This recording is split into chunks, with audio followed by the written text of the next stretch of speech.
لله رب العالمين والصلاة والسلام على رسول الله وعلى آله وصحبه أجمعين. سبحانك لا علم لنا إلا ما علمتنا إنك أنت العليم الحكيم وتب علينا إنك أنت التواب الرحيم.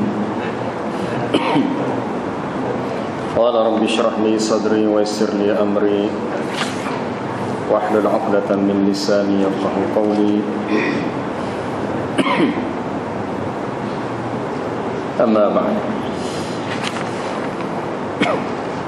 Baik, sebelum kita sambung untuk ayat yang seterusnya, ayat 91, kita nak habiskan tafsiran untuk ayat 90 yang terhenti sekarang lepas tu.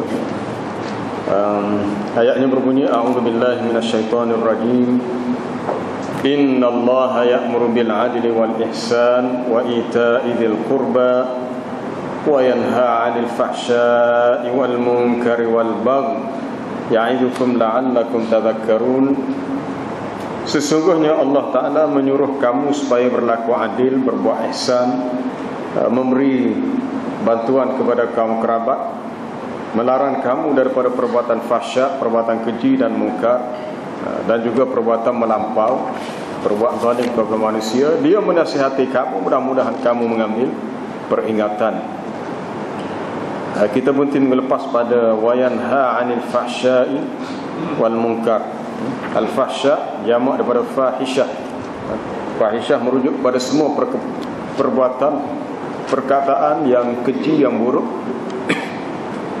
khususnya terutamanya melibatkan persoalan yang akhlak yang buruk, khususnya yang ada kaitan dengan kesalahan, apa dia kita kata, keinginan nafsu syahwat manusia.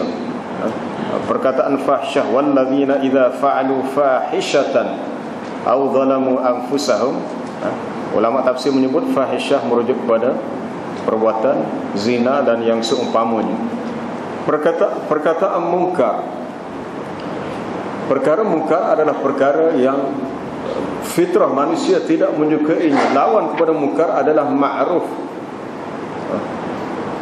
Kalau al-munkir dibaca munkir, munkir maknanya orang yang membantah atau membangkang sesuatu.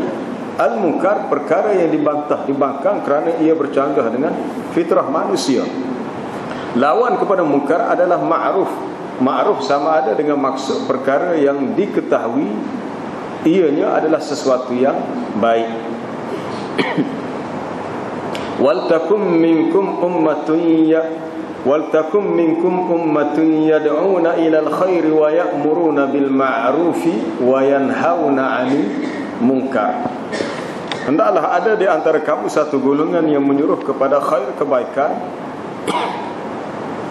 yang menyeru kepada kebaikan, yang menyuruh perkara yang ma'ruf dan yang mencegah akan perkara yang munkar.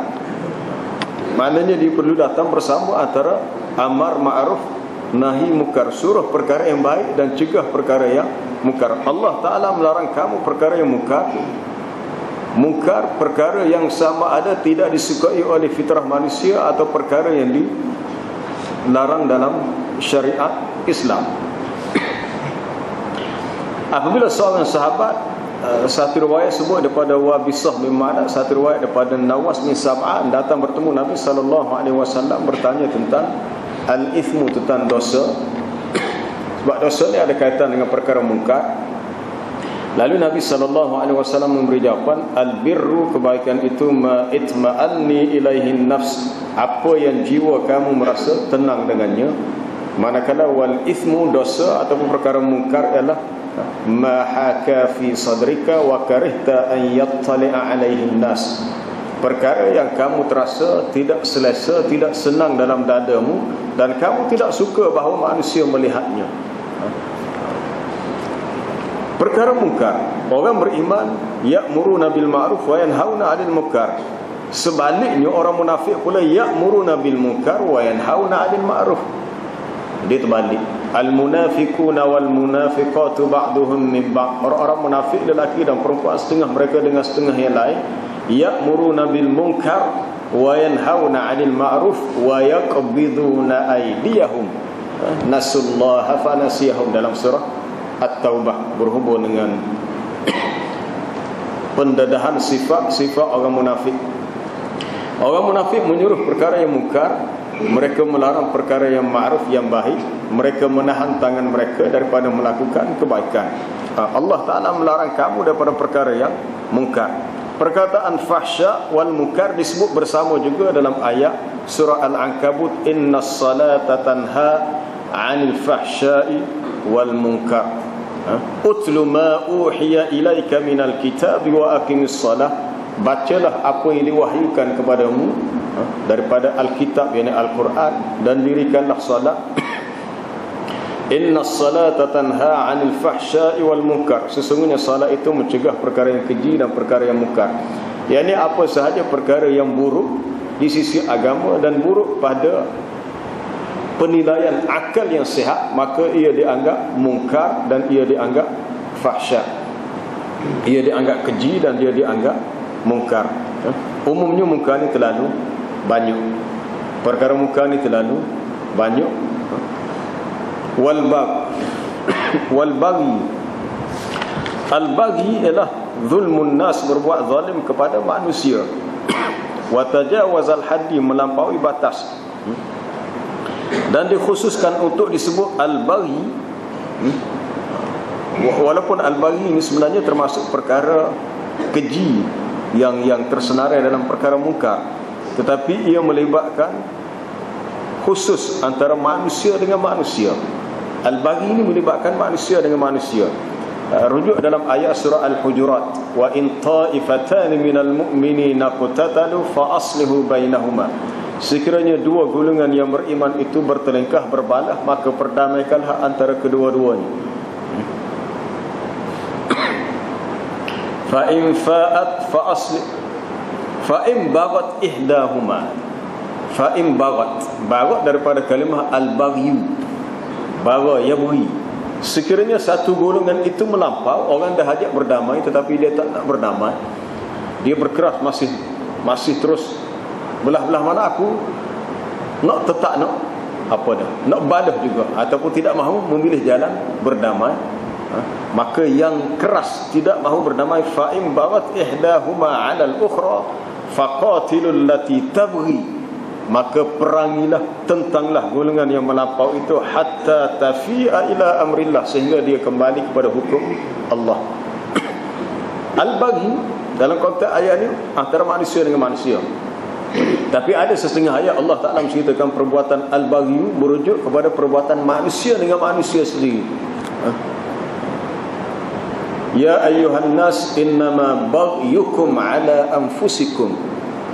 Perbuatan melampau kamu itu wahai manusia, sama ada terhadap diri kamu ataupun orang lain, sebenarnya musibahnya, kesan buruknya akan menimpa diri kamu sendiri.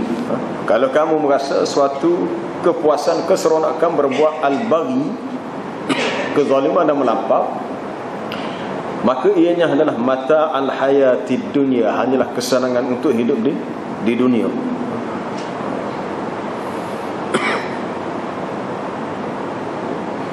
Al-baghi merujuk kepada at-tajawuz, al-i'tida'u, melampaui, melebihi, bersifat keterlaluan.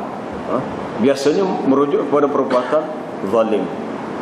Al-baghi merujuk kepada perbuatan zalim. Berbuat zalim adalah sesuatu yang dilarang sesama manusia. Jadi semua ini adalah suatu nasihat. Ya'idzukum bihi la'allakum tadhakkarun. Ya'idzukum la'allakum tadhakkarun. Allah Ta'ala menasihati kamu.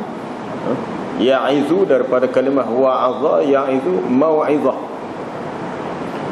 bermakna nasaha yansahu, menasihati, mengingatkan. Apa sahaja pesanan yang baik dalam Quran sebenarnya nasihat. Dalam ayat surah An-Nisa, apabila Allah Ta'ala mengingatkan supaya menunaikan amanah, ayat itu juga dimulakan dengan innallaha ya'murukum. Di sini innallaha ya'muru bil 'adli wal ihsan. Dalam surah An-Nisa innallaha ya'murukum an tu'addul amanati ila ahliha. Sesungguhnya Allah Ta'ala memerintahkan kamu supaya menunaikan amanah kepada yang berhaklah, ataupun yang menjadi ahli yang berhak diberikan amanah.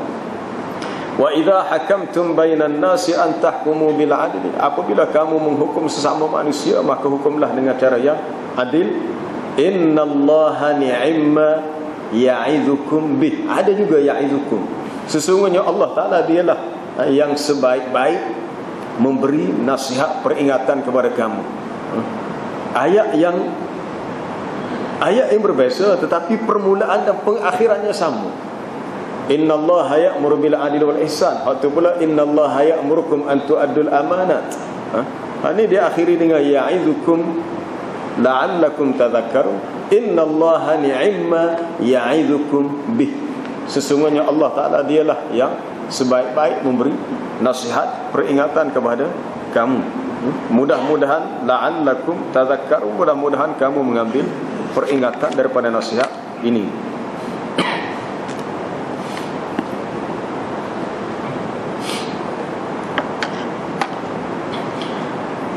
Satu riwayat yang dikemukakan oleh Imam Al-Hakim dalam Mustadrak daripada Ibn Mas'ud radhiyallahu anhu, katanya ayat ini merupakan ajma'u ayat, ayat yang menghimpunkan paling banyak nilai kebaikan dan juga perkara yang syar, perkara kejahatan yang dilarang manusia melakukannya.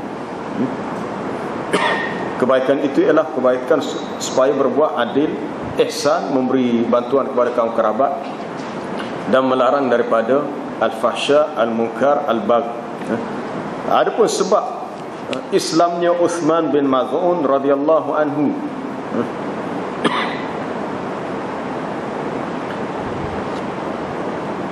kerana ada kaitan dengan perintah supaya berbuat amanah. Ayat adalah surah An-Nisa, perintah supaya menunaikan amanah.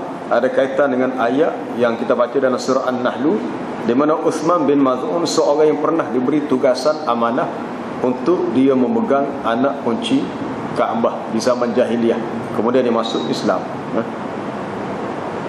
Baik, kita sambung kepada ayat yang seterusnya untuk malam ni. Itu kita selesaikan untuk yang tafsir ayat yang minggu lepas. A'udzu billahi minasy syaithanir rajim.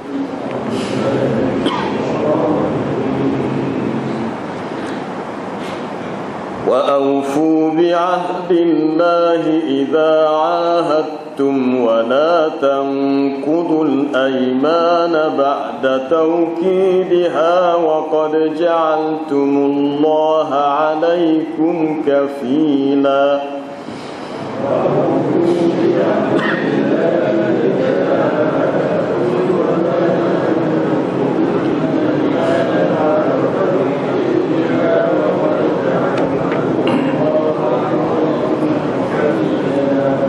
إن الله يعلم ما تفعلون.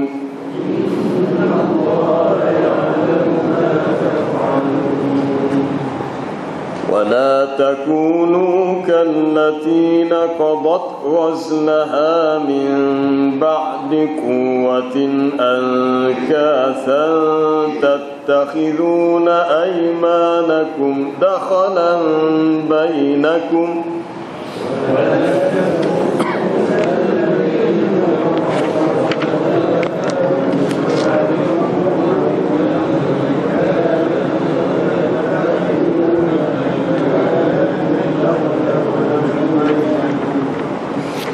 تتخذون أيمانكم دخلا بينكم أن تكون أمة هي أربى من أمة. تتخذون أيمانكم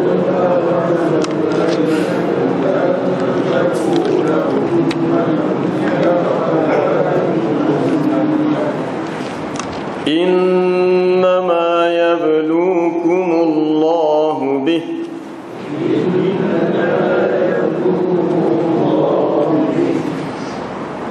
وَلَيُبَيِّنَنَّ لَكُمْ يَوْمَ الْقِيَامَةِ مَا كُنْتُمْ فِيهِ تَخْتَلِفُونَ.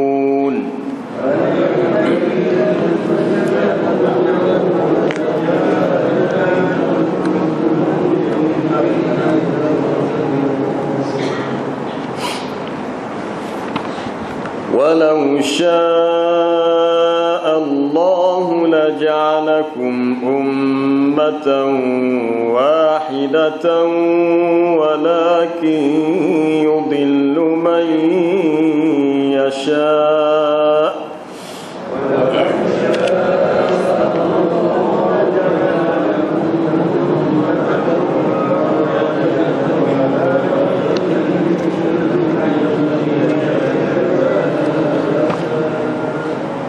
ولكن يضل من يشاء ويهدي من يشاء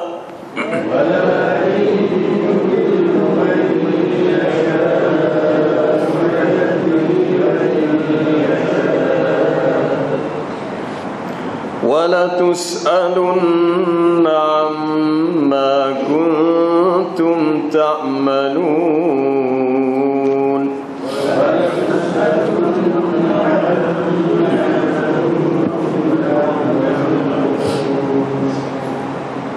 Wa'afu bi'ahdillahi idza 'ahadtum, dan tepatilah janji dengan Allah apabila kamu berjanji. Wala tanqudul aymana ba'da tawkidiha, dan janganlah kamu membatalkan sumpah kamu. Sumpah itu janji itu setelah sumpah itu teguh ataupun kuat, setelah janji itu kuat. Wa qad ja'altumullaha 'alaikum kafila, sesungguhnya kamu telah menjadikan Allah sebagai saksimu terhadap sumpah. Kafil ini maksudnya penjamin.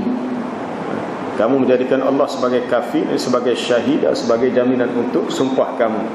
Ayat ini berhubung dengan perintah memenuhi janji dan sumpah yang seseorang itu bersumpah dengan nama Allah. Sesungguhnya Allah Ta'ala mengetahui apa yang kamu perbuat, apa yang kamu lakukan. Wala takunu kallati naqadat ghazlaha min ba'di quwwatin ankatha. Janganlah kamu jadi seperti seorang perempuan. Ceritanya seorang perempuan yang bodoh di Mekah, di mana dia telah naqadat ghazlaha, merungkaikan, melonggarkan benang yang telah dipintalnya. Dia kerja sebagai penenun kain. Biasa kalau orang dia buat kain songkit, kain batik, dia akan tenung untuk dijalinkan benang itu supaya menjadi satu kain. Yang ini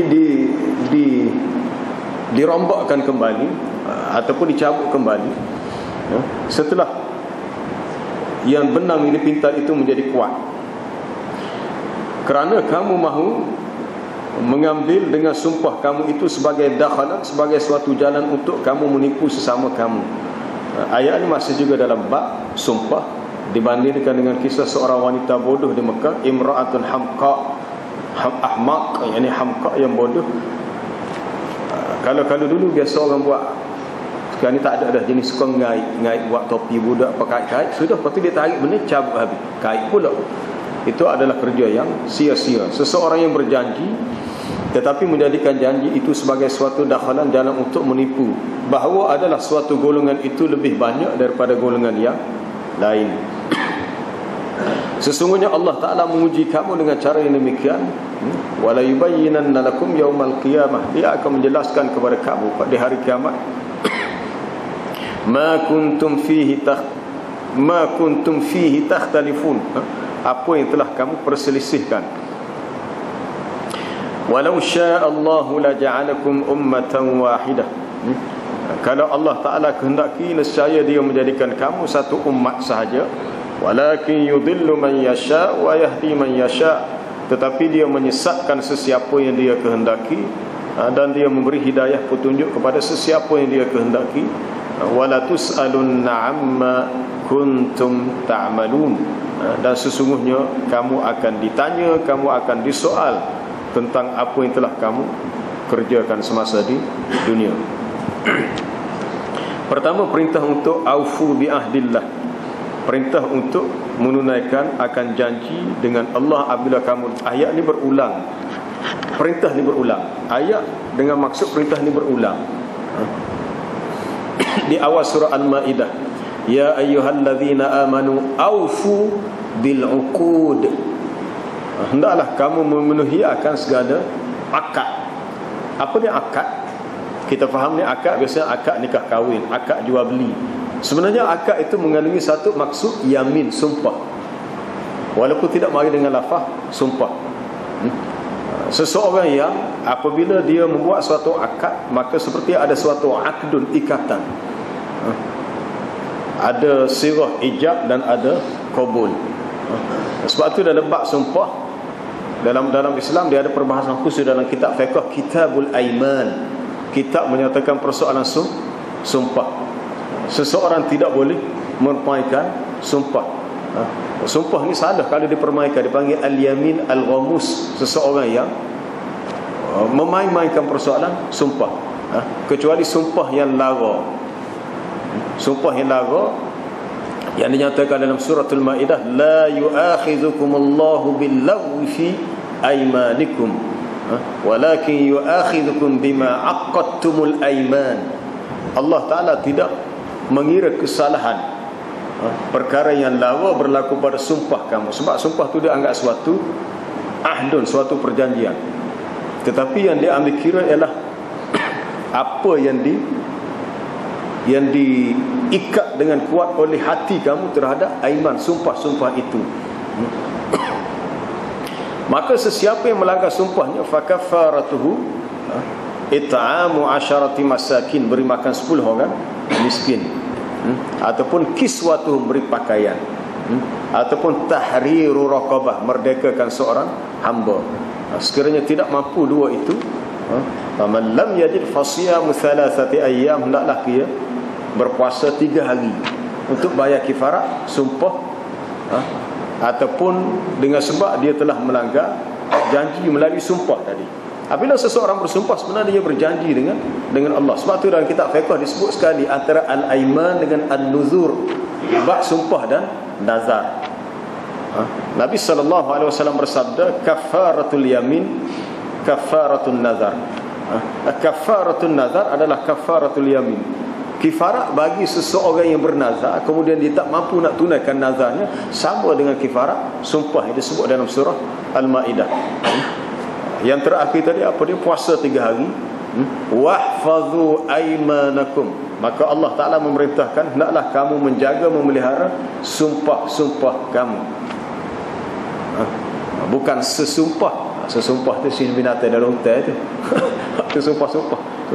Orang yang bersumpah dia kena berhati-hati, tidak boleh langgar sumpah dia. Ini ada kaitan dengan persoalan janji. Wa aufu bi ahdillah.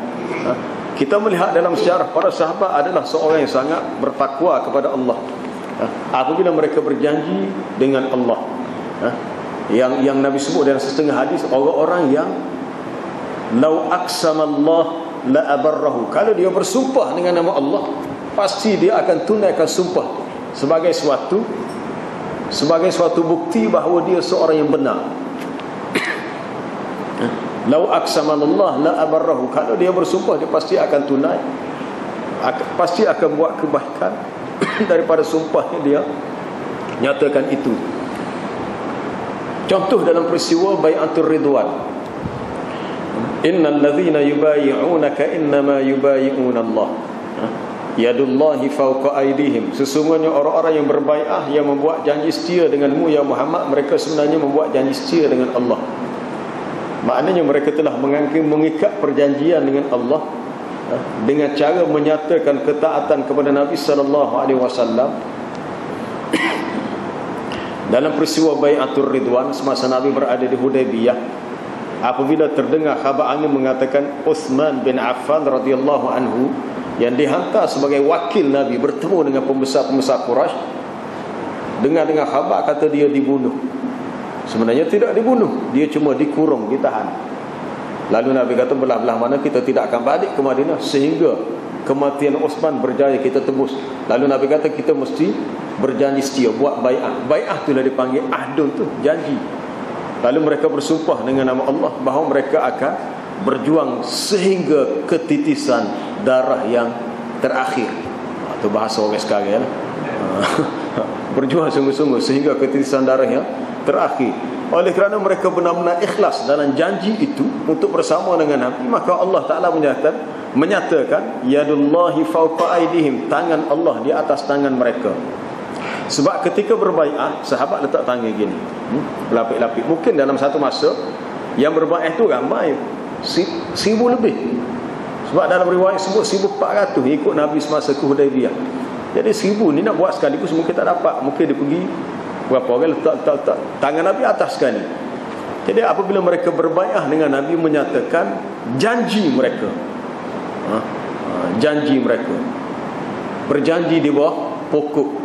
Tetapi tak tahulah, rasa waktu siang hari, bukan di bawah cahaya sinaran rembulan. Itu lagu orang bercinta, dia kata, aku ukir janjiku di pohon kayu di bawah rembulan bersama dengan angin yang bertiup. Itu mengarut belaka lah. Sahabat berjanji dengan Nabi SAW digambarkan apabila dia berjanji dengan Rasulullah, sebenarnya mereka telah berjanji dengan Allah. Jadi kebersamaan, Allah Ta'ala menggambarkan bahawa apabila sahabat ini berjanji dengan Nabi, sebenarnya mereka berjanji dengan Allah. Sebab tu di akhir ayat tu ada dinyatakan apa dia, waman awfa bima ahada alaihullah fasayutihi ajran azima. Dan sesiapa yang memenuhi akan janji yang dia berjanji dengan Allah. Jadi sahabat telah memenuhi janji. Ahli sejarah sebut dalam ramai-ramai ada seorang yang tidak mahu berbai'ah sebab dia takut nak pergi lawan orang kafir. Dia lari bersembunyi di bawah perut unta. Ikhtafa tahta batni ba'irihi, bersembunyi di bawah perut unta ni, disebut dalam sejarah. Yang lain semua berbai'ah. Sahabat memenuhi janji kerana Allah Ta'ala memerintahkan wa aufu bi ahdillah, hendaklah kamu memenuhi akan janji Allah itu apabila kamu berjanji. Sebab tu kita dalam bab nazar kita jangan main-main. Sumpah tu satu dah, nazar pun sumpah juga. Kalau kita nak buat kebaikan, kita buatlah. Tak perlu kita nak ta'liqkan kebaikan itu dengan nazar. Kalau nak buat. Mungkin setengah orang tu dia kata, oh kalau anak dia ni dah puasa, dia bernazar akan begini-begini. Itu dalam bab nazar ni. Nazar yang sebegini dia ada 2-3 bentuk nazar. Sebenarnya itu lebih kepada bersifat makruh. Kerana ditakuti seseorang itu berjanji dengan Allah untuk sekian benda dia nak buat, tetapi bila tiba time masa tu tak jadi nak buat. Takut jadi gitu. Tetapi seseorang yang berjanji kemudian dia dapat memenuhi janji itu, maka dia orang yang baik. Sebab bila dia bernazar, bermakna dia berjanji seolah-olah dia bersumpah untuk melaksanakan janjinya. Orang yang abrar ialah yufuna bin nazr wa yakhafuna yawman kana syarruhu mustatira. Mereka memenuhi akan nazar mereka. Sebab dalam bab nazar, sumpah dan janji, 3 perkara yang tidak boleh dipisahkan. Dia berada pada satu tajuk.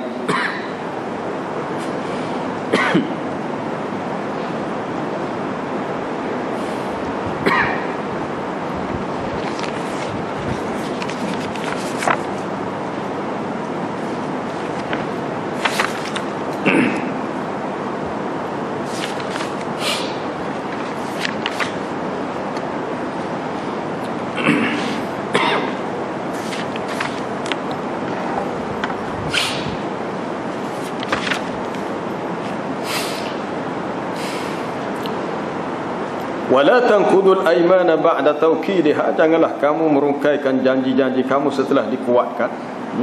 Itu suatu peringatan, janganlah dicabut janji itu ataupun sumpah itu untuk bersama dengan Islam ba'da tawthiqiha, ba'da tawkidiha, yakni ba'da tawthiq, setelah ianya benar-benar kukuh. Taukid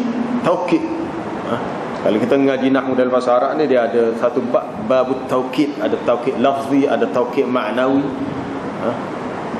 Orang Kelantan ni cukup banyak taukid. Berapa sabdu ya taukid ni. Taukid ni maknanya untuk menguatkan lagi kedudukan jumlah. Taukid, tausiq sama dengan tausik. Biasa kita mendengar si fulan telah diberi watikah perlantikan. Watikah tu sebenarnya wasiqah hasan. Kita ambil bahasa Arab, kita tulis watikah, watikah perlantikan, bukan watikah, wasiqah. Wasiq, wasaqa maknanya suatu dokumen yang membuktikan bahawa orang ini telah sungguh-sungguh sanggup untuk terima jawatan ini, maka diberikan kepadanya watikah perlantikan. Biasa kita dengar ada watikah. Tahu kadang kita watikah tu asalnya dari mana? Wasiqah. Asalnya bahasa Arab daripada kalimah wasiq dengan sa, kita baca dengan watikah, wasiqah. Maknanya sesuatu yang ada bukti bahawa seseorang itu sanggup dengan kuat untuk pegang tugas yang diberikan. Sebab tu dalam dunia sekarang ni pun apa-apa sahaja dia ada kaitan dengan sumpah. Seseorang yang dipilih dalam pilihan raya, setelah rasmi dipilih, maka dia akan akad sumpah. Dia kena akad sumpah, akan dia akan sebut gini bahawa dia sanggup. Akad sumpah. Kita pun kata akad nak kita mana sumpah tu akad. Itu simbolik secara majazi, makna dia menyatakan ikrar bahawa dia sanggup pegang tugasan yang diberikan.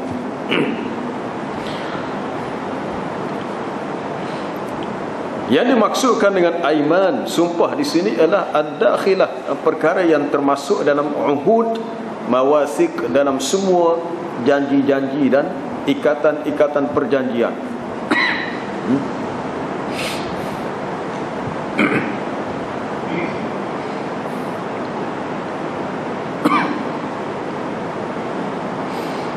Kata manusia dipegang pada apa kata Allah Akbar, apa? Kalau lembu dipegang pada talinya, manusia dipegang pada janjinya. Sebab tu janji ni, kita kalau benda tu dah menjadi tugas, kita tak perlu ada janji, tak perlu. Perkara tu dah menjadi, kalau seseorang tu dah masuk Islam, dia tak ada dah kata, dia kata saya dah masuk Islam, saya berjanji akan tunaikan solat 5 waktu. Tak berjanji pun kena solat pun. Sebab janji dia termasuk dalam bab macam nazar juga, macam sumpah juga, ada satu akad. Akad yang seseorang perlu tunaikan amanah selepas dia melaksanakan akad itu. Ataupun seseorang lelaki pergi jumpa satu keluarga, dia kata, pakcik saya nak kahwin dengan anak perempuan pakcik, dan saya berjanji akan jaga dia dengan baik. Tak payah janji, memang tugas dia kena jaga. Tak boleh sebutlah saya berjanji akan jaga dia. Sebab dah menjadi kewajipan, bila dia kahwin, dia jadi suami, maka tugas dia lah kena jaga. Tak janji pun dia kena buat juga. Tak timbullah soal mungkin seseorang tu kata, pilihlah saya berjanji akan berkhidmat dengan baik. Tak berjanji pun tugas dia mesti berkhidmat. Kalau dia tidak berkhidmat dengan baik, bermakna dia telah khianat. Sebab tu sebenarnya tidak sebut soal janji ditepati, sebab tak berjanji pun kena tepati. Pak Nabi SAW menyatakan ayatul munafiq salas, tanda orang munafik itu ada 3, iaitu idza haddatsa kadzaba, bila bercakap dia berbohong, wa idza wa'ada akhlafa, apabila dia berjanji dia mungkiri, wa idza tumina khana, apabila diberi amanah dia khianat. Sebab ini melibatkan akad. Bila kita bercakap, setiap cakap kita tu akan diminta kita bertanggungjawab. Kita akan dipersoal, ma yalfizu min qawlin illa ladaihi raqibun atid. Setiap lafaz perkataan tu ada raqib atid yang menulisnya. Kemudian janji, seseorang yang berjanji, sama ada berjanji dengan Allah, berjanji dengan manusia, maka janji itu perlu di al-wafa, perlu dipenuhi ataupun perlu ditunaikan, tidak boleh dilanggar. Apabila diberi amanah, maka dia perlu menunaikan amanah itu, dan haram baginya khianat, melanggar amanah. Amanah juga satu perkara yang berat, sebab dia ada kaitan dengan akdun, dengan akad. Sebab tu dalam Islam, sistem kehidupan yang paling lengkap, kita tengok dalam bab jual beli dia ada akad. ada akad. Apabila penjual mengatakan saya jual, pembeli kata saya setuju, saya membelinya, sudah cukup. Adanya sirah yang sarihah, adanya ungkapan yang jelas, persetujuan untuk menjual dan persetujuan untuk membeli, maka termeterilah suatu akad yang disebut akad jual beli, akad nikah kahwin.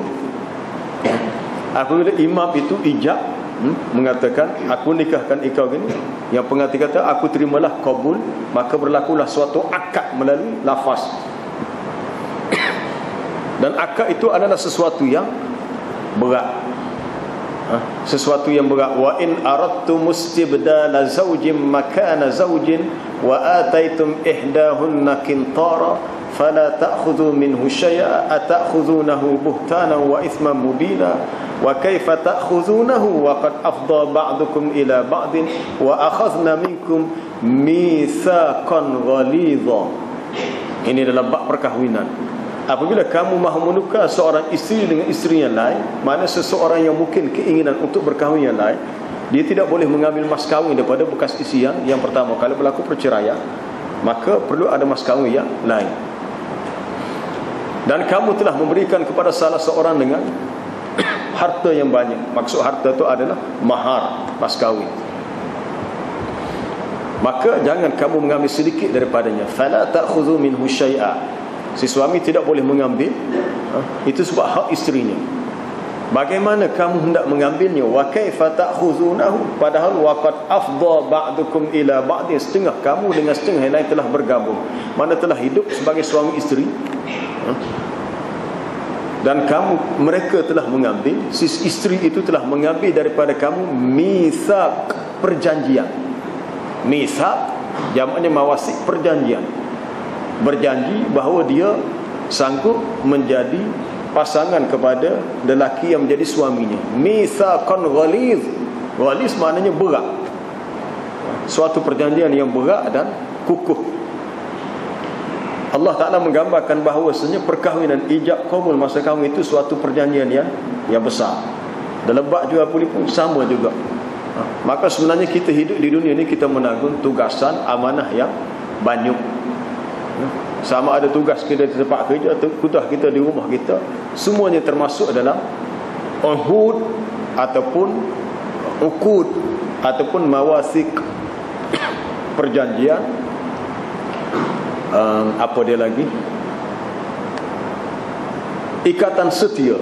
Perjanjian ikatan setia untuk kita tunaikan tugas kita selagi kita berkemampuan. Inna Allaha ya'lamu ma taf'alun. Sesungguhnya Allah Ta'ala mengetahui akan apa yang kamu kerjakan.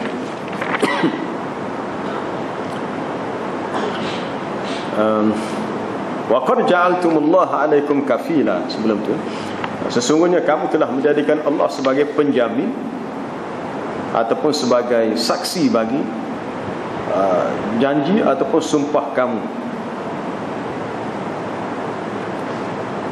Sebab tu dalam bab sumpah jangan dipermainkan nama Allah. Tidak boleh seseorang mempermainkan nama Allah. Wala taj'alullah urdatan liaymanikum an tabarru wa tattaqu wa tuslihu bainan nas wallahu sami'un 'alim, dalam surah Al-Baqarah. Janganlah kamu menjadikan nama Allah sebagai suatu bahan untuk kamu mempermainkan akan sumpah kamu. Sebaiknya nama Allah itu digunakan untuk kamu berbuat baik dan bertakwa dan berbuat islah baik sesama manusia. Tidak boleh dijadikan nama Allah untuk kamu mempermainkan sumpah. Mungkin seseorang bersumpah dengan nama Allah tetapi niat dia tidak sungguh-sungguh. Sumpah itu hanyalah mungkin untuk menipu.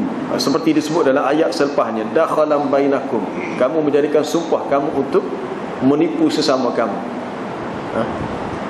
Sebab itu di antara perkara yang diharamkan ialah bersumpah dengan sumpah yang palsu dalam urusan jual beli. Al-haliful kadhib, sumpah di mana sumpah yang dusta. Seorang penjual sumpah, barang ni molek gini. Balik-balik rupanya pembeli ini ditipu, percaya dengan orang ini sebab dia sumpah. Menggunakan sumpah untuk menipu adalah suatu dosa yang besar. Suatu dosa yang besar, bahkan termasuk golongan yang Nabi sebut kepada Abu Dzar, orang-orang yang Allah Ta'ala tidak melihat kepadanya dengan pandangan rahmat, tidak berkata-kata dengannya, dan disediakan untuk mereka azab yang pedih. Itu orang yang bersumpah pada sil'atihi, barang jualannya. Sumpah kata barang ini baik gini-gini, sebenarnya tidak sebegitu. Seseorang itu mesti jujur dan amanah. Wala takunu kallati naqadat ghazlaha. Janganlah kamu jadi seperti seorang wanita yang telah merungkaikan benang yang dipintal olehnya sehingga angkatha menjadi terburai ataupun gelar balik, gelar ataupun terombok balik, longgar balik, cambuk balik. Tetapi tidak disebut dalam tafsiran siapa wanita itu. Siapakah wanita yang dimaksudkan di Mekah itu? Cuma yang dinyatakan oleh ulama tafsir, imra'atun hamqa min Makkah, seorang wanita yang sangat bodoh.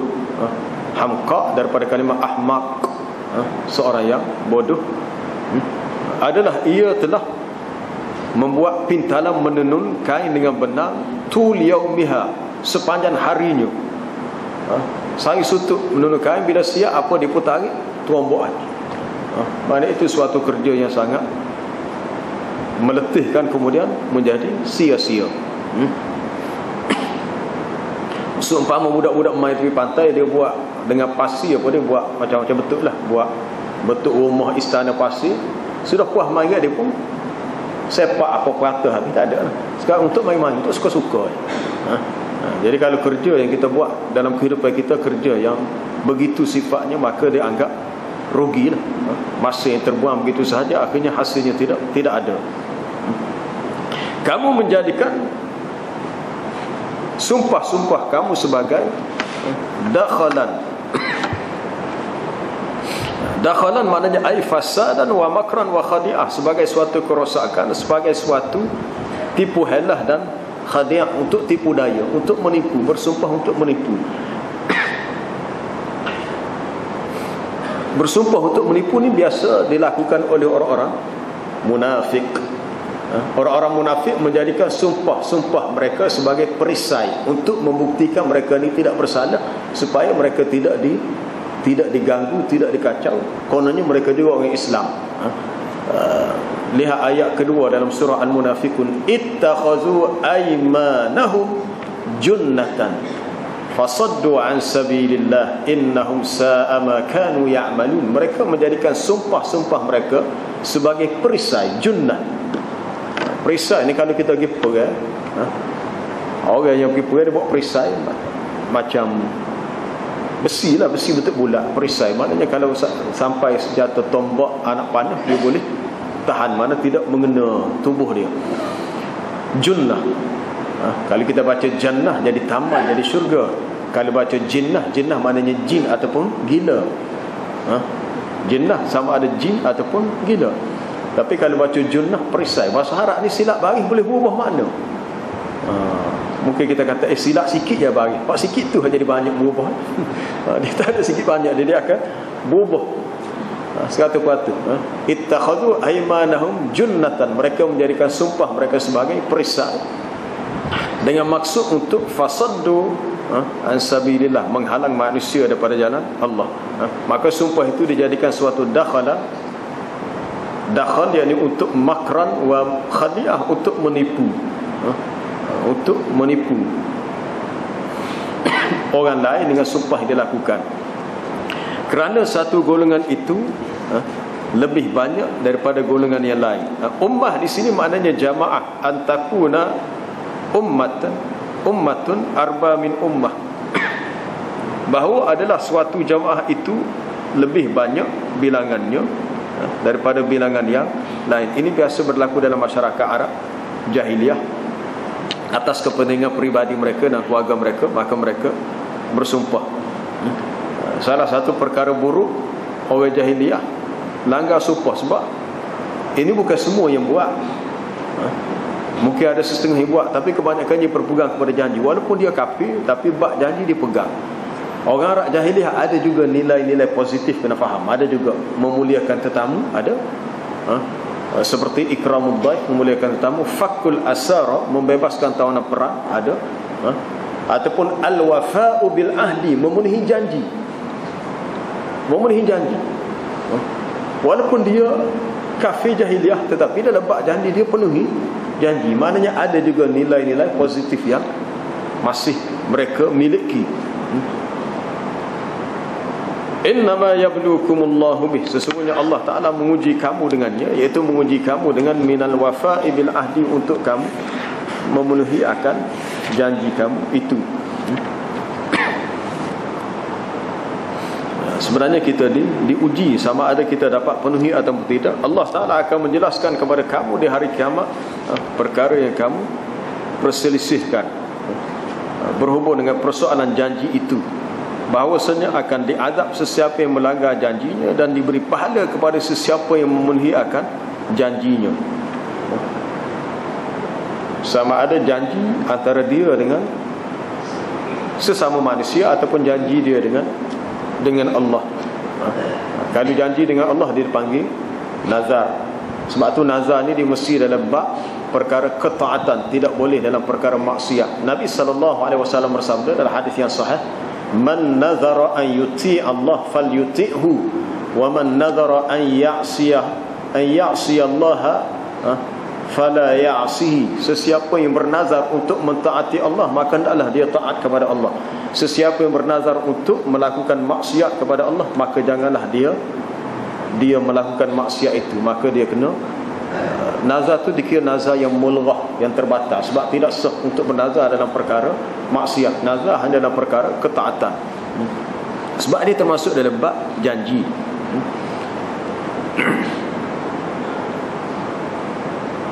Dia beri pahala kepada orang yang memenuhi janjinya, dan diazab sesiapa yang melanggar janjinya. Walau sya'allahu la ja'alakum ummatan wahidah, kalau Allah Ta'ala kehendaki, nescaya dia menjadikan kamu umat ini satu umat. Lau sya'a hadhihi al-masyi'ah masyi'ah ikhtiyar, Allah Ta'ala menghendaki suatu kehendak yang berbentuk pilih. Kalau dia hendak memilih, maka dia boleh memilih kamu untuk ala madhabi ahli sunnah, berada di atas madhab ahli sunnah. Tetapi dia memberi kepada kita peluang untuk kita memilih. Dalam setengah perkara, kuasa memilih adalah hak mutlak Allah. Dalam setengah perkara, wa rabbuka yakhluqu ma yasha'u wa yakhtar, Tuhanmu yang menciptakan, dia yang memilih. Tapi dalam setengah perkara, Allah Ta'ala sediakan untuk kita jalan untuk kita pilih. Kalau kita pilih salah, maka salahlah kita. Kalau kita pilih yang betul, ada setengah perkara yang kita diberi peluang untuk pilih, ada setengah perkara yang kita tidak diberi peluang untuk memilih. Kalau Allah Ta'ala kehendaki, kalau dia memilih untuk menjadikan kamu ni ummatan wahidah, satu umat, satu saja, maka dia boleh melakukan begitu. Tetapi dia menyesatkan sesiapa yang dia kehendaki dengan ilmu yang di sisinya, yang ada di sisinya, dan Allah Ta'ala memberi hidayah kepada sesiapa yang dia kehendaki. Allah Ta'ala menghendaki begitu sebab sudah termaktub, sudah termaklum pada ilmunya bahawa si hamba itu, si manusia itu lebih cenderung untuk memilih jalan yang sesat, maka Allah Ta'ala menyesatkannya. Allah Ta'ala sekali-kali tidak berbuat zalim. Mungkin kalau kita salah faham, kita kata Allah Ta'ala dia menghendaki hamba itu jadi sesat. Bila sesat, hamba itu diseksa. Allah Ta'ala memilih, tetapi pilihan ia tidak terkeluar daripada hukumannya yang adil, dan dia sekali-kali tidak berbuat zalim. Ayat ini boleh kita fahami bersama dengan beberapa ayat lain di akhir surah Hud. Walau syaa rabbuka la ja'alan nasa ummatan wahidah wa la yazaluna mukhtalifina illa man rahima rabbuk. Ataupun dalam surah Yunus, Allah Akbar, dalam surah Yunus, walau syaa Allahu la ja'alakum ummatan wahidah.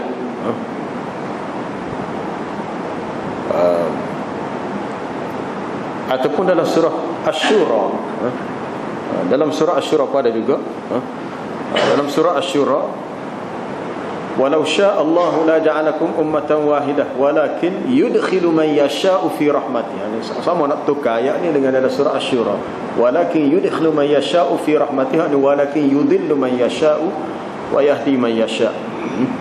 Allah Ta'ala memberi hidayah kepada sesiapa yang dia kehendaki, dan dia boleh menyesatkan sesiapa yang dia kehendaki. Dia menjadikan manusia itu ada yang menempuh jalan asyaqawah, kecelakaan dan kesesatan, dan ada yang menempuh jalan yang membawa kepada kebahagiaan dan petunjuk, as-sa'adah wal hidayah, iaitu dengan manusia mengambil sebab-sebab, sama ada dia membawa kepada kesesatan atau membawa kepada hidayah. Ini ada kaitan dengan persoalan qada dan qadar yang telah kita bincang dalam ayat yang dulu. Dan dia akan kamu akan ditanya, kamu akan disoal tentang apa yang kamu kerjakan. Kamu wahai manusia akan disoal, tetapi Allah Ta'ala tidak dipersoalkan kepadanya. Allah Ta'ala tidak boleh kita persoal kenapa begini-begini, kenapa buat begini. Itu hak dia sebagai Rabbul Alamin. Allah Ta'ala la yus'alu amma yaf'alu wa hum yus'alun. Dia tidak disoal, tidak ditanya tentang apa yang dia lakukan, tetapi manusia yang akan dipersoal. Kita tidak ada hak untuk kita persoal Allah Ta'ala, kenapa Tuhan buat begini, kenapa begini. Tetapi dia ada hak untuk dia persoal kita. Sebab kita sebagai hamba-Nya, dia sebagai Tuhan, sebagai Rabb, pemilik yang menciptakan kita semua. Wallahu a'lam. Subhanakallahumma bihamdika asyhadu an la ilaha illa anta astaghfiruka wa atubu ilaik.